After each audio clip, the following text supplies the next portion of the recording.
Hi, Coach. Hello. We'll get started. Do we have any questions? Adam Spollen. Hey, Stephen. I guess who can play tonight? DJ Augustin can play. We got Kelly Olynyk who's playing. We got who else we got playing? We got Brooks and Jeffries and Lamb, Martin, Thomas, House. That's the 8. When you say, are they just available, or do you expect all 8 of them to play? I'm expecting all 8 to play, but the one thing I don't want to do is have some sort of, I don't want our guys just getting worn out. I know we only have 8 guys, and if there's a way that I can do it to where guys aren't playing so many minutes, maybe a few guys will play close to 40, but I don't want, the guys who are coming back from injury to play all those minutes. So that's the quandary that we're in right now is the injuries first, but secondly, the wearing down of the guys who are playing because they're playing so many minutes. So to answer your question, all 8 will play, but I'm going to be very conscious of the guys coming back from injury and the minutes that they're playing, as well as, Kelly, who's been playing like borderline 40 minutes a game for the last however many games. Doing that on a regular basis isn't a good thing either. Jonathan Fagan. Along the same lines then, will any of the guys who are playing tonight but were questionable, Kelly, Jay-Sean, DJ, will they be able to play tomorrow, or are you trying to have some guys play one game of the back-to-back and others in the other? Yeah, we're going to just have to see how the guys respond from tonight, and Tate's out tonight. So, yeah, he's out. And on Jay-Sean, did he just not respond? He seemed kind of hopeful, or is it an idea of give him one more day and try and play tomorrow? He wanted to play tonight. We wanted him to play, but he just couldn't. There's too much pain, lack of movement.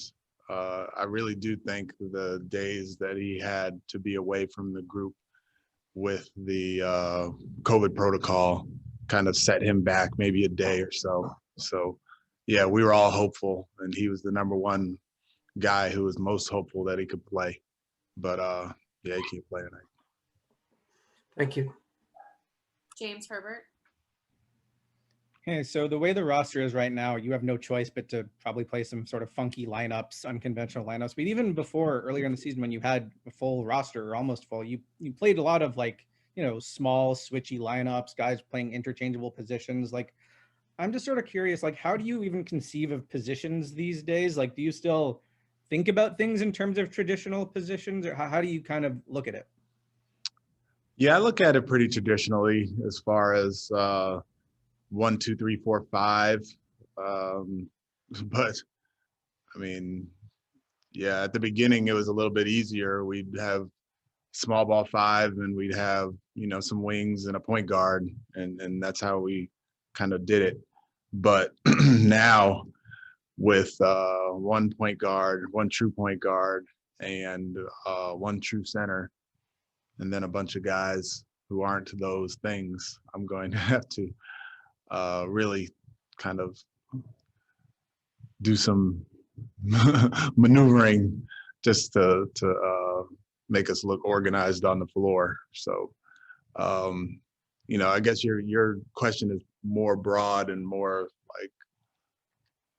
global, and to answer that part of the question, yeah, there is a lot less position, specific position type stuff going on, but you do need a point guard who can get guys organized and get the ball over half court.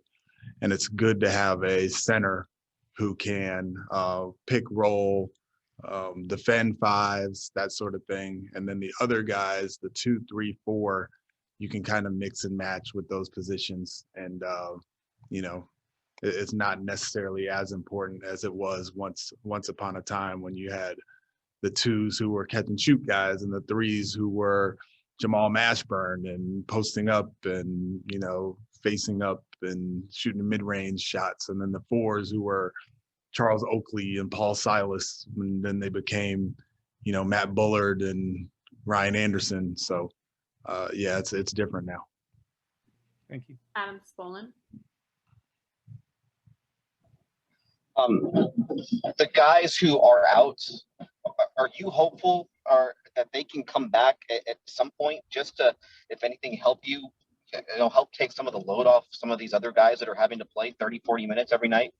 Yeah, I'm very hopeful that they can come back. And they're all in the, you can see our training room right now and our weight room.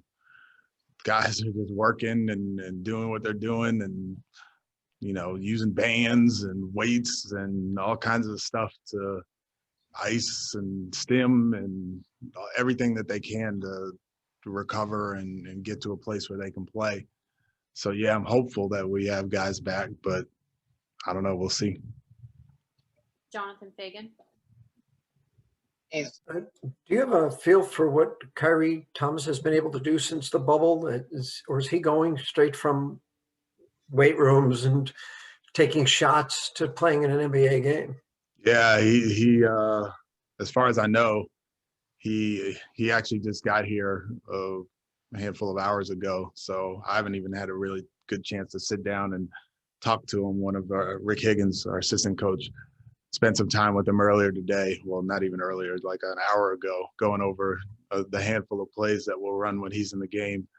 And yeah, as far as I know, he's just been working out, getting himself ready, keeping himself ready. And then we had to make sure that he was going through the testing protocol and able to play in tonight's game. And that's really been the hard thing going through all these injuries. There's the injury part, and then there's the wear on the guys who are playing. But then the fact that you can't just get a guy off the street or from the G League or whatever, you have to go through that testing protocol, and that's just life in the NBA right now. But it does make it hard just when you're in the situation that we're in. And just to follow up on Adam's question about some of the hurt guys coming back, does Christian have a chance for tomorrow? No. Thank you. Eric Nim.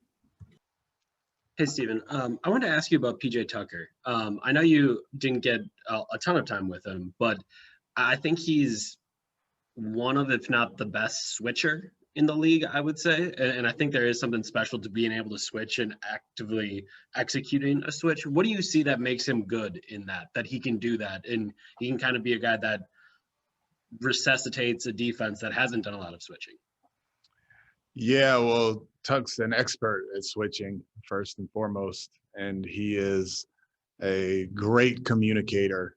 And when you're switching, that communication piece is huge as to whether you're switching or staying, or if there's going to be a low man, that everybody needs to be organized. And I often say communication brings organization. And for him, I mean, he's a top-notch communicator.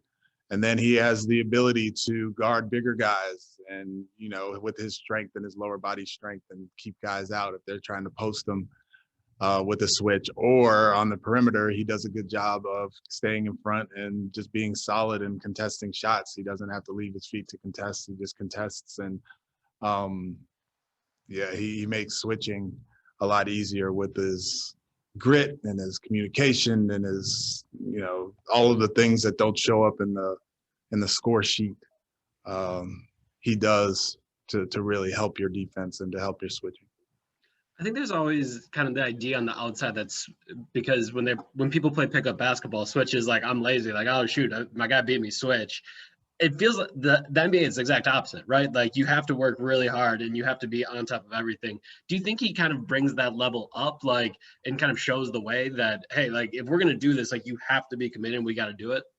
Yeah, the switching in the NBA, if you're not active with your switching and you're not switching up and you're allowing guys to come off and shoot, or you're allowing guys to just screen easily, then it's not going to be a productive defense at all. And he is really, really good at switching up into offensive players or being physical with screeners to where it's harder for them to create an advantage with the screen. So yeah, he's he's done it for a long time, but he is definitely an expert.